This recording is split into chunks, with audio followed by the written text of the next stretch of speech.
പ്രിയ സുഹൃത്തുക്കളെ, ഇസ്രായേൽ മക്കളുടെ ചുമതല ലോർഡ് ഏൽപ്പിച്ച 70 ദൂതന്മാരുടെ അതിര് കടന്ന പ്രവൃത്തികളിലൂടെയും വിദൂര സാമ്രാജ്യങ്ങളുടെ ഉദയത്തിലൂടെയും ഈനോക്ക് കണ്ട ഇസ്രായേലിൻ്റെ ചരിത്ര ദർശനം ഈ വീഡിയോയിൽ തുടരുകയാണ്. ഇസ്രായേലിന് കൂടുതൽ അടിച്ചമർത്തലും ആഴത്തിലുള്ള ദുരിതവും സമ്മാനിച്ചുകൊണ്ട് വിദൂര പ്രദേശങ്ങളിൽ നിന്നുള്ള സാമ്രാജ്യങ്ങൾ അധികാരത്തിലെത്തുന്നു. അവരുടെ അധീനതയിൽ ഭൂരിഭാഗവും മരിക്കുന്നു. അവരുടെ ജനസംഖ്യ ഗണ്യമായി കുറയുമ്പോഴും ആടുകളുടെ നാഥൻ ഇടപെടാതെ അപ്പോഴും സ്വർഗത്തിൽ നിന്നും ഉറ്റുനോക്കുന്നു. ഈ ഭാഗം നമ്മെ അടുത്ത ഘട്ടത്തിൽ ആരംഭിക്കുന്ന ന്യായവിധിയുടെയും പുനഃസ്ഥാപനത്തിൻ്റെയും സമീപ നിമിഷത്തിലേക്ക് നയിക്കുന്നു. എൻ്റെ മലയാളം വിവർത്തനം ഓഡിയോ വഴി നിങ്ങൾക്ക് കേൾക്കാം. അത് മലയാളത്തിലേക്ക് തർജ്ജമ ചെയ്തിരിക്കുന്നത് എത്യോപ്യൻ ഗീസിൽ നിന്നും ആദ്യമായി ഇംഗ്ലീഷിലേക്ക് വിവർത്തനം ചെയ്ത എം നിബിൻ്റെ പുസ്തകത്തിൽ നിന്നുമാണ്. നമുക്കതിലേക്ക് കടക്കാം. 89-74. ഇതിനെല്ലാം പുറമെ ആ ആടുകളുടെ കണ്ണുകൾ അന്ധമായിരുന്നു. അതിനാൽ അവർക്കൊന്നും കാണുവാൻ കഴിഞ്ഞില്ല. അത് തന്നെയായിരുന്നു ആ ഇടയന്മാരുടെ സ്ഥിതിയും.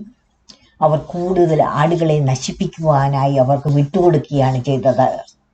അവരോ ആ ആടുകളെ കാലുകൊണ്ട് ചവിട്ടി മെതിച്ചിട്ട് അവരെ വിഴുങ്ങി.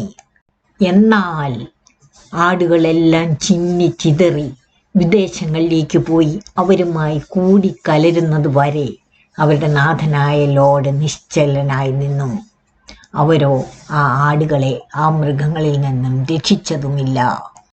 ഇതിൻ്റെ 74-ാം വാക്യത്തിൽ ഹിബ്രു ജനതയുടെയും അവരുടെ ശിക്ഷണത്തിൽ പരിപാലിക്കുവാനായി ലോർഡ് ഏൽപ്പിച്ച ആ 70 ദൂതന്മാരുടെയും കണ്ണുകൾ അന്ധമായിരുന്നതിനാൽ അവർക്കൊന്നും കാണുവാൻ കഴിഞ്ഞില്ല എന്ന് പറയുന്നു. അവർക്കുണ്ടായ ആത്മീക തകർച്ചയാൽ വിവേകം അവർക്ക് നഷ്ടപ്പെടുന്നു.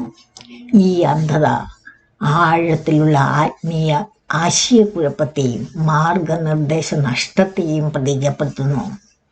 സത്യം, ശരിയായ പാത എന്നിവ കാണുവാൻ കഴിയാത്തവണ്ണം അവർക്കെല്ലാം അവ്യക്തമായിരുന്നു. 2. ഇടയന്മാർ കൂടുതൽ പേരെ നാശത്തിലേക്ക് കൈമാറി എന്നത്. ജനങ്ങളെ സംരക്ഷിക്കുന്നതിന് പകരം അവർ വിദേശ രാഷ്ട്രങ്ങളുമായോ സാമ്രാജ്യങ്ങളുമായോ സഹകരിച്ച് മുന്നോട്ട് കൊണ്ടുപോയ പരാജയപ്പെട്ട നേതൃത്വത്തിൻ്റെ പ്രതീകമാണ്. 3 ആടുകളെ ചവിട്ടിമെതിക്കുകയും വിഴുങ്ങുകയും ചെയ്യുന്നു എന്നത് അക്രമം, പ്രവാസം, ചൂഷണം എന്നിവയുടെ പ്രതീകമാണ്. വിദേശ ശക്തികളുടെ കീഴിൽ ഇസ്രായേൽ അനുഭവിക്കുവാൻ പോകുന്ന കഠിനമായ അടിച്ചമർത്തലിനെ ഇത് പ്രതീകപ്പെടുത്തുന്നു. അതൊക്കെയും അപ്പടി തന്നെ അവർ അനുഭവിച്ചതായി ഇസ്രായേലിൻ്റെ ചരിത്രം വിളിച്ചു പറയുന്നു. ഇതിൻ്റെ 75-ാം വാക്യത്തിൽ പറയുന്നു, തൻ്റെ ജനത്തിൻ്റെ നാശം കണ്ടുകൊണ്ട് ലോർഡ് നിശ്ചലനായി നിന്നുവെന്ന്. ലോർഡിൻ്റെ നിസ്സംഗതയെയോ ഇത് കാണിക്കുന്നത്? എന്താണിതിൻ്റെ അർത്ഥം? ന്യായവിധിയുടെ ദിവ്യ നിശബ്ദതയാണത്. വിധി പുറപ്പെടുവിച്ചു കഴിഞ്ഞു.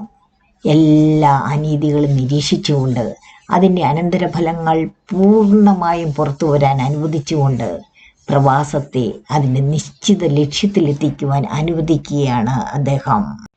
ദി ഫോർഗോട്ടൺ ബുക്സ് ഓഫ് ഏദൻ്റെ എൻ്റെ മലയാളം പരിഭാഷ നിങ്ങളിൽ ചിലരെങ്കിലും കണ്ടു കാണുമല്ലോ. തോട്ടത്തിൽ നിന്നും പുറത്താക്കപ്പെട്ട ആദം പശ്ചാത്തപിച്ചുകൊണ്ട് നിരന്തരം നിലവിളിക്കുന്നു, എന്നെ തോട്ടത്തിലേക്ക് തിരികെ കൊണ്ടുപോകൂ, കഷ്ടപ്പാടിൻ്റെ സമയം കുറയ്ക്കൂ, എന്നെ ഈ അപരിചിത ദേശത്ത് ഉപേക്ഷിക്കരുതേ. എന്നാൽ ലോർഡ് വീണ്ടും വീണ്ടും ഒരേ ഉത്തരം നൽകുന്നു, നിശ്ചിത സമയത്തിനായി കാത്തിരിക്കുക. ആദമിൻ്റെ കണ്ണുനീരിന് ലോർഡിൻ്റെ വിധിയുടെ കാലാവധി കുറയ്ക്കുവാൻ കഴിഞ്ഞില്ല. അതേ ശൈലിയിൽ ലോർഡ് നിശബ്ദനായി എല്ലാം നോക്കിക്കാണുകയാണ് ഈനോക്ക് കണ്ട ദർശനത്തിൽ. കാരണം വിധി കൽപ്പനയ്ക്ക് മുമ്പായി ദിവ്യക്ഷമയോടെ നൂറ്റാണ്ടുകൾ പ്രവാചകന്മാർ മുഖേന അവരെ ഇത് അറിയിച്ചതിന് ശേഷം മാത്രമാണ് ദൈവം വിധി കൽപ്പന ഇറക്കുന്നത് എന്ന് നമുക്ക് ബൈബിളിൽ കാണാം. ഇവിടെ കൽപ്പന പുറപ്പെടുവിച്ചു കഴിഞ്ഞു. ഇനി ദൈവം നിശ്ചയിച്ച ആ സമയം മുഴുവൻ അത് ഓടേണം. അതിനാലാണ് ലോർഡ് നിശബ്ദനായി എല്ലാം നോക്കിക്കൊണ്ടിരിക്കുന്നത്. 89:76 പുസ്തകം എഴുതിയവൻ ആടുകളുടെ നാഥന്റെ വാസസ്ഥലത്ത് അത് കൊണ്ടുവന്ന് നാഥനെ കാണിച്ചിട്ടത് അദ്ദേഹത്തിനെ വായിച്ചു കേൾപ്പിച്ചു. എന്നിട്ട് അവൻ നിവേദനം അർപ്പിച്ച് ആ ഇടയന്മാർക്ക് വേണ്ടി കെഞ്ചി അപേക്ഷിച്ചു. ഇതിലെ ബുക്ക് എഴുതിയവൻ സ്വർഗീയ എഴുത്തുകാരനും റെക്കോർഡ് സൂക്ഷിപ്പുകാരനുമായ മാലാഖയാണെന്ന് നാം കണ്ടതാണല്ലോ. സത്യത്തിൻ്റെ ഒരു പൂർണ്ണമായ രേഖ ലോർഡിന് മുൻപാകെ സമർപ്പിക്കുന്ന ആ ദൂതന്റെ വിശ്വസ്തതയെയും ദൈവിക സുതാര്യതയെയും ഉത്തരവാദിത്തത്തെയും പ്രതീകപ്പെടുത്തുന്നു. ആ ദൂതന്റെ പ്രവൃത്തികൾ ദൈവത്തിൽ നിന്ന് ഒന്നും മറഞ്ഞിരിക്കുന്നില്ല. എല്ലാ പ്രവൃത്തികളും ലോർഡിന്റെ മുമ്പാകെ വെളിപ്പെടുത്തപ്പെടുന്നു എന്ന് കാണിക്കുന്നതാണ്. 2 ഇതിൽ പറയുന്നു, എല്ലാ ഇടയന്മാർക്കും എതിരെ ആ എഴുത്തുകാരൻ ലോർഡിന്റെ മുന്നിൽ സാക്ഷ്യപ്പെടുത്തുകയും ചെയ്തു എന്ന്. ഇടയന്മാരുടെ പ്രവർത്തനങ്ങൾ ഔദ്യോഗികമായി ദിവ്യ ന്യായവിധിയിലേക്ക് കൊണ്ടുവരുന്ന നിമിഷമാണിത്. അവരുടെ ന്യായവിധിയുടെ ആരംഭം കുറിക്കൽ. 3 അവൻ അവരുടെ പേരിൽ നിവേദനം അർപ്പിച്ച ആ ഇടയന്മാർക്ക് വേണ്ടി കെഞ്ചി അപേക്ഷിച്ചു. ഇവിടെ ഇടയന്മാർക്ക് വേണ്ടി ആ ലേഖകൻ ഒരു മധ്യസ്ഥൻ കൂടിയായി കരുണയ്ക്കായി അപേക്ഷിക്കുന്നു. ആ എഴുത്തുകാരൻ്റെ ഇടയന്മാർക്ക് എതിരായുള്ള സാക്ഷ്യം ശത്രുതയെ അല്ല, സത്യസന്ധതയാണ് പ്രതിഫലിപ്പിക്കുന്നത്. അവരുടെ പരാജയം തുറന്നു കാട്ടിയതിന് ശേഷവും കരുണ തേടുന്ന ഒരു അനുകമ്പയുള്ള ഹൃദയം നമുക്കിവിടെ കാണാം. സത്യവുമായി കരുണ സംയോജിക്കുന്ന ഒരു നിമിഷമാണത്. 89:77 അവൻ പുസ്തകം എടുത്ത് ആടുകളുടെ നാഥന്റെ അരികിൽ വെച്ചിട്ട് പുറത്തേക്ക് പോയി.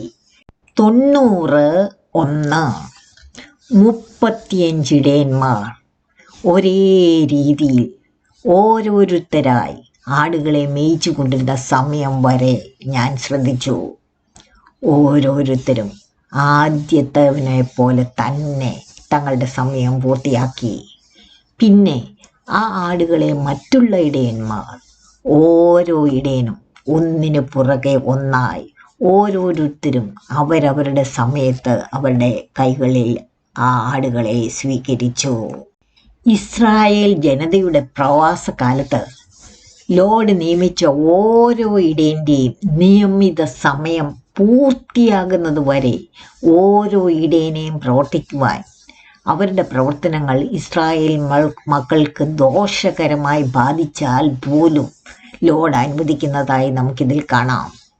ഇത് ആ ജനതയെ ലോർഡ് ഉപേക്ഷിക്കുന്നതിനാലല്ല, മറിച്ച് ലോർഡിൻ്റെ ദിവ്യക്ഷമയെയും ദിവ്യ നിയന്ത്രണത്തെയുമാണ് ഇത് കാണിക്കുന്നത്.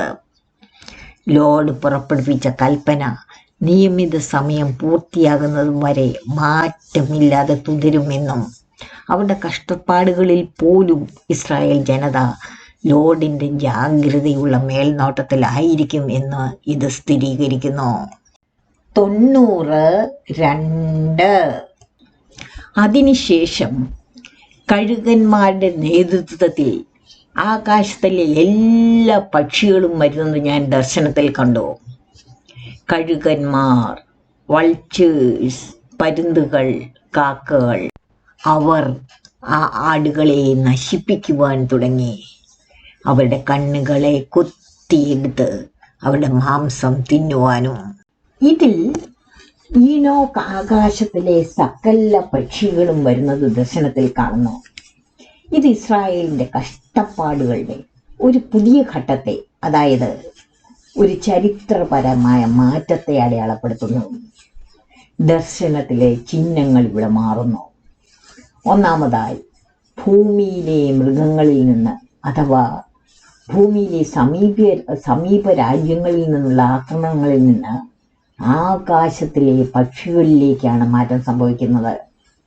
മുകളിലൂടെ വരുന്ന ആകാശത്തിലെ പക്ഷികൾ എന്നത് ദൂരത്തു നിന്ന് കൂടുതൽ ശക്തിയോടെ വരുന്ന അതിവേഗവും ദൂരവ്യാപകവും കൂടുതൽ നാശകരവുമായ സാമ്രാജ്യങ്ങളെ ഇത് പ്രതിനിധാനം ചെയ്യുന്നു. ഗ്രീസും റോമും പോലുള്ള മഹാസാമ്രാജ്യങ്ങളെ. മൂന്നാമതായി, അവയെല്ലാം ആ ആടുകളെ വിഴുങ്ങുവാൻ തുടങ്ങി, അവരുടെ മാംസം തിന്നുവാനും തുടങ്ങി. ഇത് ഇസ്രായേൽ ജനതയെ കാത്തിരിക്കുന്ന കൂടുതൽ നാശകരമായ പ്രവാസകാലത്തെയും കൂടുതൽ ക്രൂരവും വ്യാപകവുമായ അധീനതയെയും സൂചിപ്പിക്കുന്നു. ഇതിൽ പറഞ്ഞിരിക്കുന്ന പക്ഷികളെല്ലാം മാംസഭൂജികളായ കീറി തിന്നുന്ന പക്ഷികളും വൾച്ചേഴ്സ് മുതൽ ശരീരം ഭക്ഷിക്കുന്നവയുമാണ്. ഈനോക്കിന്റെ ദർശനത്തിൽ കഴുകന്മാരാണ് എല്ലാവരെയും നയിച്ചു കൊണ്ടുവരുന്നത്. എന്തുകൊണ്ട് കഴുകന്മാർ? ഇത് പിൽക്കാല ലോക സാമ്രാജ്യങ്ങളുടെ ഉദയത്തെ അടയാളപ്പെടുത്തുന്നു. പ്രത്യേകിച്ച് ഇസ്രായേൽ മക്കളുടെ പ്രവാസകാലത്ത് ഉയർന്നു വന്ന വിദൂര രാഷ്ട്രങ്ങളെ. പുരാതന റോമിൻ്റെ സൈനിക പതാകയിലെ ചിഹ്നം കഴുകനായിരുന്നു. ഗ്രീസിൻ്റെയോ സാമ്രാജ്യത്വ ശക്തിയും ആധിപത്യവും സൂചിപ്പിക്കുന്ന സിയൂസ് കഴുകൻ്റെയും. റോമൻ സാമ്രാജ്യം 1500 വർഷങ്ങൾക്ക് മുമ്പ് അവസാനിച്ചു. ഇപ്പോൾ റോമൻ സാമ്രാജ്യം ഇല്ല, പക്ഷെ കഴുകൻ ചിഹ്നം തുടരുന്നു. യൂറോപ്പിലെ പല രാജ്യങ്ങളും റോമിൻ്റെ പാരമ്പര്യത്തെ അനുസ്മരിപ്പിച്ച് കഴുകനെ രാജചിഹ്നമായി ഉപയോഗിക്കുന്നു. Germany, Poland, Albania, Serbia, Australia. ഇരട്ടത്തലയുള്ള കഴുകനാണ് റഷ്യയുടെ എങ്കിൽ അമേരിക്കയുടെ ബാൾഡ് ഈഗിൾ. കാത്തലിക് ചർച്ച് വത്തിക്കാനിൽ റോമൻ സാമ്രാജ്യത്തിൻ്റെ പാരമ്പര്യ ചിഹ്നങ്ങൾ പലതും ചർച്ച് ഹെറാൾഡിൽ ഇപ്പോഴും തുടരുന്നു. ഇസ്രായേൽ ജനതയുടെ പിൽക്കാല ചരിത്രത്തിൽ നിന്നും അതിൽ പ്രധാനി റോമായിരുന്നു എന്ന് നമുക്ക് കാണാം. അതിനുശേഷം ഗ്രീസും. റോമിൻ്റെ സൈനിക അധിനിവേശം, ക്ഷേത്രനാശം, ആഗോള ആധിപത്യം ഇവയും സെലൂസിഡന്റെ അവസാന ഗ്രീക്ക് ഭരണവും ആന്റിലോക്ക് നാലാമന്റെ കാലഘട്ടവും മക്കാബിയൻ പ്രതിസന്ധിയും എല്ലാം ഈ ദർശനത്തിൽ കൂടി ഈനോക്കിന് ലോർഡ് വെളിപ്പെടുത്തിയതെല്ലാം അപ്പടി തന്നെ അച്ചിട്ട യുഗങ്ങൾക്ക് ശേഷം സംഭവിച്ചത് ഒരു ജീവനുള്ള സാക്ഷിയാൽ ഇസ്രായേൽ ജനതയുടെ ചരിത്രത്തിലൂടെ നമ്മുടെ കൺമുന്നിൽ നിൽക്കുകയാണ്. ഇനി സംഭവിക്കുവാനുള്ള അവസാന ഈ ലോകത്തിൻ്റെയും ആകാശത്തിൻ്റെയും സർവനാശവും അതുപോലെ തന്നെ സംഭവിക്കും എന്ന് നമ്മെ ഓർമ്മപ്പെടുത്തിക്കൊണ്ട് 93 തങ്ങളുടെ മാംസം ആ പക്ഷികൾ ഭക്ഷിച്ചപ്പോൾ ആ ആട്ടിൻകൂട്ടം നിലവിളിച്ചു. ആ ആടുകളെ മേയിച്ച ആട്ടിടയന്മാർ മുഖേന ഇതൊക്കെ സംഭവിച്ചതിനാൽ ഞാൻ ഉറക്കത്തിൽ അവരെ ഓർത്ത് നിലവിളിച്ച് വിലപിച്ചു. 94 ആ ആടുകളെ ആ നായ്ക്കളും കഴുകന്മാരും പരുന്തുകളും അവയുടെ മാംസമോ തൊലിയോ ഞരമ്പുകളോ അവശേഷിപ്പിക്കാതെ തിന്നു കളയുന്നതുവരെ ഞാൻ നോക്കി നിന്നു. അവയുടെ അസ്ഥികൾ മാത്രം അവശേഷിച്ചപ്പോൾ ആ അസ്ഥികൾ നിലത്ത് വീഴുകയും അവരുടെ സംഖ്യ ഗണ്യമായി കുറയുകയും ചെയ്തു. ഈനോക്ക് കണ്ട ദർശനത്തിലെ ഏറ്റവും ഇരുണ്ട നിമിഷങ്ങളിൽ ഒന്നാണിത്. 3 കാര്യങ്ങൾ ഒരേ സമയം സംഭവിക്കുന്നു. നായ്ക്കൾ ശത്രുക്കളായി പ്രത്യക്ഷപ്പെട്ട് ആദ്യമായി ആടുകളെ ആക്രമിക്കുന്നു. കഴുകന്മാരും പരുന്തുകളും അവരുടെ ഇരപിടിക്കൽ ആക്രമണം തുടരുന്നു. ആടുകളുടെ, അതായത് ഇസ്രായേൽ മക്കളുടെ നാശം അതിൻ്റെ മൂർധന്യാവസ്ഥയിലേക്ക് കടക്കുന്നു. വളരെ കുറച്ചു പേർ മാത്രം അവശേഷിക്കുന്നു. അസ്ഥികൾ മാത്രം അവശേഷിപ്പിച്ച് ബാക്കി ജനം മുഴുവൻ ഈ ലോകത്തോട് വിട പറയുന്നു. ഇസ്രായേൽ മക്കളുടെ പൂർണ്ണ നിസ്സഹായത, നേതൃത്വത്തിൻ്റെ പൂർണ്ണമായ തകർച്ച, ഇവ നമുക്കിവിടെ കാണാം. 95 23 ഇടയന്മാർ ഓരോരുത്തരും അവരവരുടെ സമയത്തിനുള്ളിൽ ആടുകളെ മേയിച്ച് തങ്ങളുടെ ജോലി പൂർത്തിയാക്കുന്നത് വരെ ഞാൻ നോക്കിക്കൊണ്ടിരുന്നു.